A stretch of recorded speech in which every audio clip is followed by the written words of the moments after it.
Hello and welcome to my podcast. Do me a favor, subscribe to the John Keim Report wherever you get your podcasts. If you're watching on YouTube, hit that like button, hit that subscribe button, and you can find us there as part of Ampire Media, Ampire. Always much appreciated when you tune in. Don't forget, you can read my work on ESPN.com. In a minute, I'll be joined. Oh, by the way, on ESPN.com, I have a story up now. I mentioned this yesterday about Jaden Daniels and his continued evolution as a quarterback, and talking to a bunch of coaches at the NFL owners meetings earlier this month about just like from their experience, how do you help a young quarterback continue to evolve? Because the NFL is going to try and figure him out. So Daniel's job and Washington's job is to help him continue to grow. I don't have any doubt that they're going to do that. I think he is well equipped to do that in Washington. I think with the staff, with the people they have around him, plus he has the right mindset and work ethic to then do his part to continue to grow. But rest assured, the league's going to try and figure him out. So what are some tips that some of these other coaches, Sean McVay, Andy Reid, Mike McDaniel, Brandon Beane, the GM for the Bills, what have they learned along the way to help, to help a young quarterback continue to grow and develop? So there you go, ESPN.com. Anyway, in a minute, I'll be joined by the voice of the Commanders, Bram Weinstein, as we discuss the need why the Commanders should go defense with their first pick and also possibly with the second pick as well, because you can make a strong case that, listen, man, the positions they need, especially in this draft, to be defensive end and another cornerback. And funny thing is they don't need a guy to come in at either of those spots right away and start, because you do have guys in those spots like Jonathan Jones and Samerstill can hold down the corner spot opposite, Marshawn Lattimore. Well, now, and you have Igbenogany as well, but you still need to build depth, especially with a true outside corner, because Jones and Samerstill probably both better inside, as is Igbenogany. Jones and Samerstill have the ability to play outside. That helps, but it'd be good to have someone else younger there to develop. And there are some good corners in this draft that can help, that can fit what they need by being able to play, but also developing as they do that. They don't have to be a full-time guy. Same with defensive end. The way they the way you signed in free agency, it's helped mitigate the need to get an absolute 3-down guy right away. And it's hard to find that kind of guy anyways at 29. Those impact guys go higher in the draft. Guys at 29 have talent. There may be just one little part of the game you need to continue to develop to make them a full-time starter. And I think that's what they can get here at either one of those positions. Excuse me. So that's where I think you can make a strong case for defense. And the hard part is that both those ends and corners, finding that guy later in the draft would be more difficult to come in and make an early, provide some early up. Anyways, I'll get out to all that in future podcasts, but I just kind of want to set up the one with Bram today. And without further ado, here is my conversation with the voice of the Commanders, Bram Weinstein. All right, Bram, we're back now with our case for the defense. And again, Matt Miller from ESPN, the draft analyst, spoke about this on Monday about, just kind of going over some of the players on defense in the draft that would be available to them at 29, in some cases, maybe in the second round or below. So I think there's an obvious case for the defense, especially at 29. There you go. Yeah, I mean, I think it's the more obvious case in the offense, really. For considering the moves that they made, the large moves that they made with Laramie Tunsil and Deebo Samuel, where they have injected a massive upgrade of talent at the offensive line and receiver group, it almost screams to you that defense is the way that they potentially should go. If you listen to what we talked about earlier, I would make the case that if you put the offense at a tipping point moment with either a receiver, a running back, or even an offensive lineman, but likely a skill position player, that directionally, at least in the short term, you might put yourself in a position to win a little bit more because you might have an overly dominant group. But if you feel like you're good enough where you are and you want to use the draft capital on something of what I would describe more of need, that's the defensive side of the ball. I think we can all agree to that if you're going to pick a side that has a need, to me, it's the defense. Yeah, I don't think there's any doubt about that. And listen, like we can talk about offense. To me, in an ideal world, you're upgrading corner, you're upgrading, getting a young pass rusher in here, whether it's edge. There is if you got like a Derek Harmon at 29, and I talked to Matt Miller about him for a couple minutes, but you got him at 29, it's like, we love that guy. Well, then take him because he can push that interior pocket and really get an impact there. Short of that, give me the impact edge or impact. It's hard to find an impact guy at 29. We'll be honest here. But give me a guy that I think what they've done in free agency, Bram, is allowed a young end or edge rusher to come in and just be an edge rusher. They don't have to be a three down contributor. So you can develop them as an overall player while just saying, hey, this is what you do well. Let's go do it. And there are a couple guys like Ezaraku from Boston College. I really like the kid Oladaju from UCLA in the second round. So I think there's some intrigue there. But like, here's the other thing. Again, numbers. I got these numbers. Four-man rushes. They like as a pass rush defense, they actually were much better than people think. Like their sack percentage was in the top 10. They had their sack total was 11th overall with 43. However, with four-man rushes, they were 26th in the NFL with 22 sacks. They need to improve in that area with a coverage unit that hasn't been, that needs to some help. So if you can get a young guy there that maybe gets you more four-man rushes, more effective four-man rushes, that would be a big bonus. So that's one reason I go there. Like Landon Jackson's a guy to watch, but I think he's probably more of an early second round guy if they traded back. But I do think they can get a guy that can be developed at 29. First as a guy, as a situational guy, and then a down the road starter for sure. Yeah, I think it's what's most impressive really about the numbers of how they did against the pass rush is they don't have their Micah Parsons out there. That's what we're talking Right. about right now. Like they Right. don't have Exactly. somebody like this. And secondarily, consider how much, especially early in the season, that they knew their secondary was a liability. And so you got to think about that.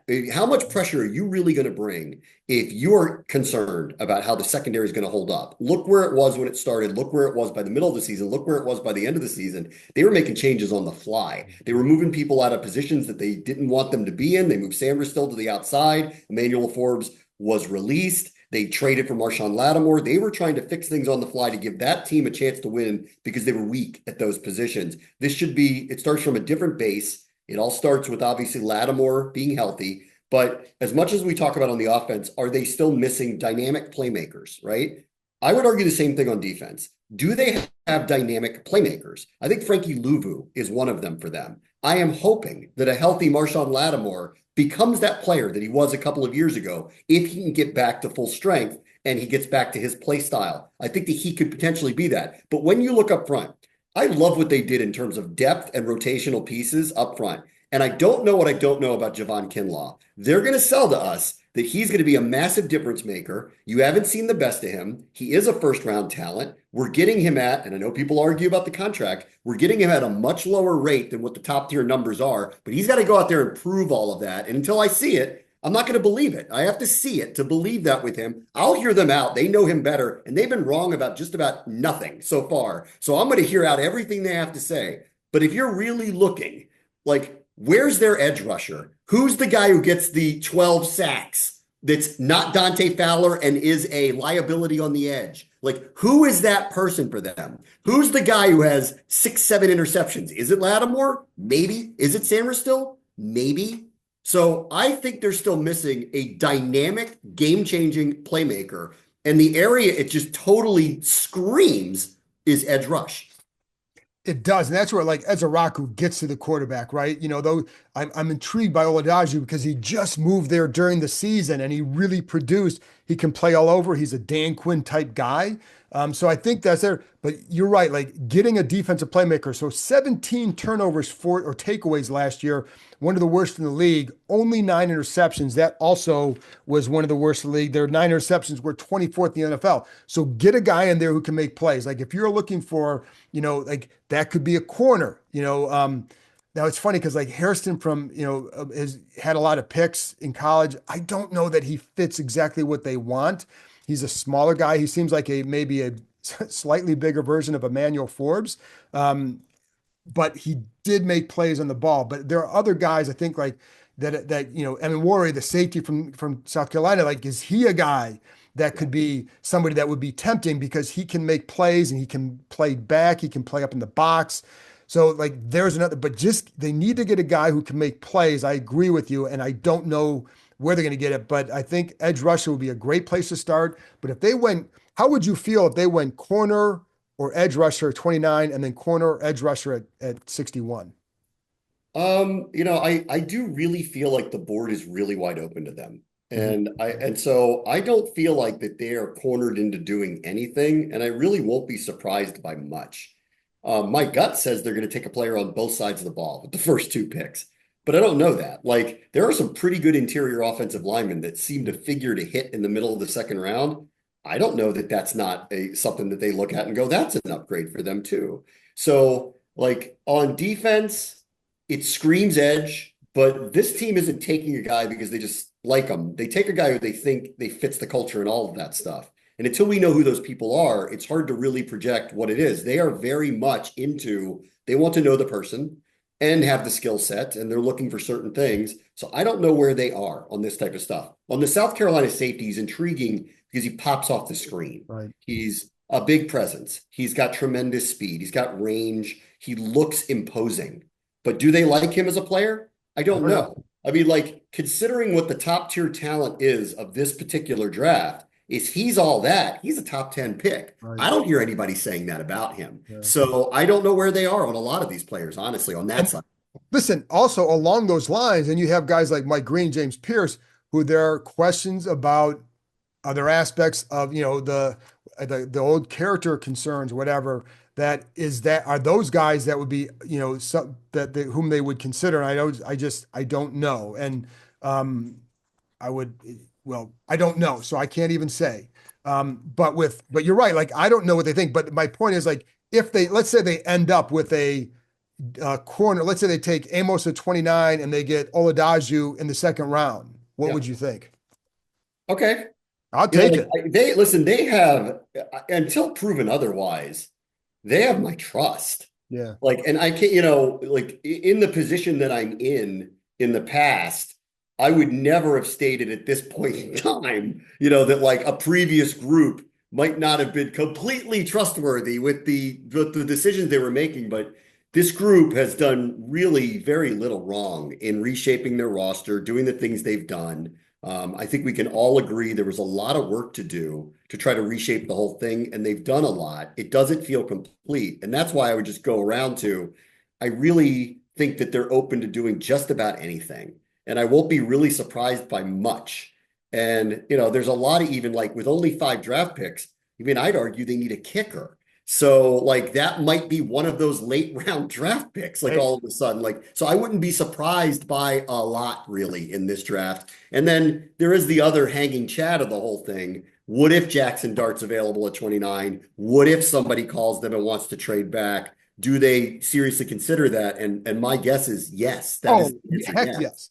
I absolutely think they would because I think that range of talent, if you're in that 20 to 40 some in the 50s or whatever, in the end of the second round, into the third round, maybe even to the fourth round, like that's a sweet spot in this draft. It is not having a top 20 pick. Like just think if they had the second pick overall this year, what would you think about the quarterback? And they still need a quarterback. Like that's not what you want. So I do I think will tell you though, if they got Abdul Carter, Travis Hunter, or Ashton Genty, I wouldn't complain about it. no, but I'm just saying if they still needed a quarterback, like I Yeah. mean, we went down that road before. They got Chase Young, and I thought he was going to be really, really good. So I just think I think they're in a good spot to trade back and still get really good value if they trade into the early second round and picked up maybe even another fourth round pick. Because then, like again, like in talking to Matt Miller, like there are quality running backs there that you could get to if you went defense and then got a couple guys in the third or fourth round on offense to bolster that unit that could grow with that, do a specific thing like that, hit the home run, whatever.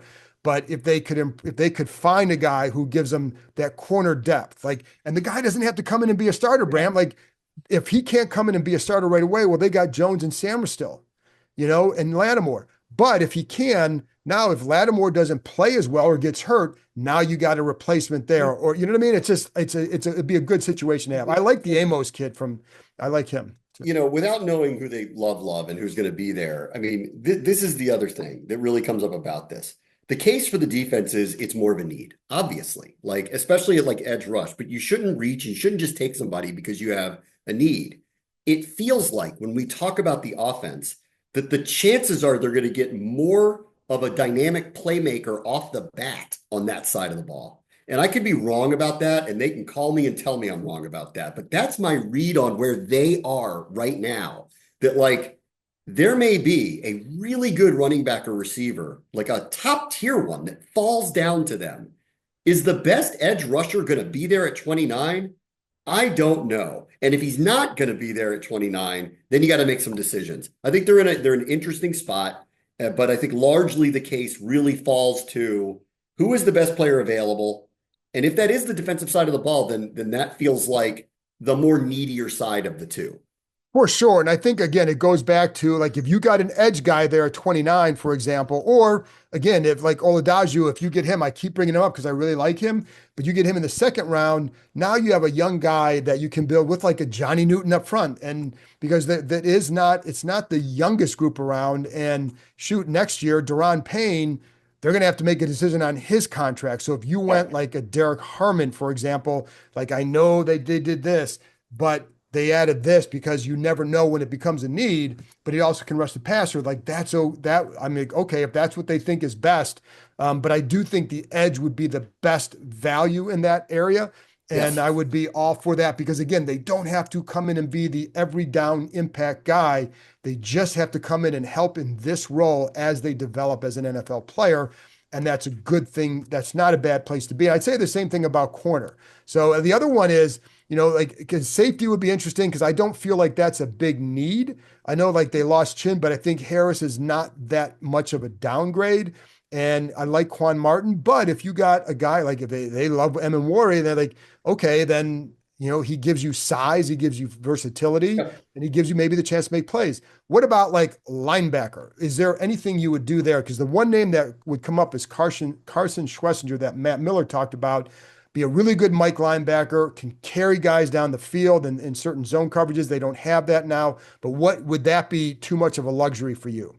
I think that position group falls into the category of tight end on the other side of the ball, where, yeah, sure, there's probably really good options there. But of the things, like when you are talking about like what's a need here, Right. that one doesn't feel like it's more pressing than some of these other position groups. Bobby Wagner, may or may not be here beyond this year, but I know what he does. Frankie Luvu's a hit on this team. And same that I would say about Ben Sinnott, I'll say about Jordan McGee, who got injured early, missed a lot of time, didn't play very much, had a bunch of injuries through the year. We need a redo for him. This is his rookie season all over again, year two in a system. If he's playing a little bit more, developing, they loved him, John. Yes. I talked to Adam Peters last year, late last year, and he said of all the draft picks outside of Jaden, he goes, of all the draft picks, like in the middle rounds, not the early stuff, but in the middle rounds, this is the one that there was a consensus about. Everybody wanted him. And he unfortunately just had one of those years where he just got Yeah. injured early and just could never really get healthy and play very much. Wagner's a Hall of Fame player. He's not going to get on the field much anyway. If he's going to develop more, or they think he's going to develop more, I don't know how you take a linebacker early in the draft. Like that's it. But if they don't think he's going to, well, then maybe this what opens the door for what is the succession plan for Wagner. Right. Then it depends, like, because they definitely see McGee as the potential successor to Wagner. And you're right, like I've always said, but I've heard a lot of stuff, how excited they are about him. So they clearly think now if they think he can play multiple spots, but I agree with you. Like to me, that would be more of a luxury pick as far, and I also think the value for this team and this draft and those in that range would be edge rusher on defense and then corner as well. And a couple safeties. So that's where I would look to for sure. And I Yeah. think, they definitely need to improve that side of the ball. We all know that they need to get better against the run. We know that. Again, another stat, 8 of the top 10 teams against the runs last year in yards per carry made the playoffs. There was one team in the bottom 10 last year that made the playoffs, bottom 10 against the run that made the playoffs, and that was Washington. That's you don't want to try and duplicate that, but I do think they got better against the run. I don't know how much better 100%. yet. I Yeah, don't know how much 100%. better. No, the moves that they made on the defensive line, and specifically people like Dietrich Wise, who really stand out as these are stout, good, professional defensive players. The edge should be better. What we're missing here, though, is who's the playmaker that turns something upside Right, down? When right. they talk about ball is life and getting turnovers, that was not their strength a year ago. They need to find people that can help them do that. I think they're stronger across the board in general, with the exception of I know what kind of player John Allen was, and I don't know what kind of player Javon Kinlaw is. They're swapping out those two basically as starters. Let's see how that goes. And obviously, I'll be optimistic about their opinion on all of that. Let's see how that goes. It still doesn't change the fact that on the edge, they do not have a dynamic playmaking player. Right. And it screams a need, but at 29, you're not getting Abdul Carter, right? No, So let's no. see what happens here. Right. It's a guy that you still have to hope develops. It's hard to become a good pass rusher in the NFL, especially as a rookie. So that's why. But I also am optimistic about what Johnny Newton can do. And I think he'll develop too. And you kind of factor that into that, but they definitely need to add more pass rush help to make their 4-man rush more effective for sure. Anyways, Bram, my dog is calling me to take him out, as you can hear. So that's gonna wrap up the case for the defense. Thanks a lot as always. See ya.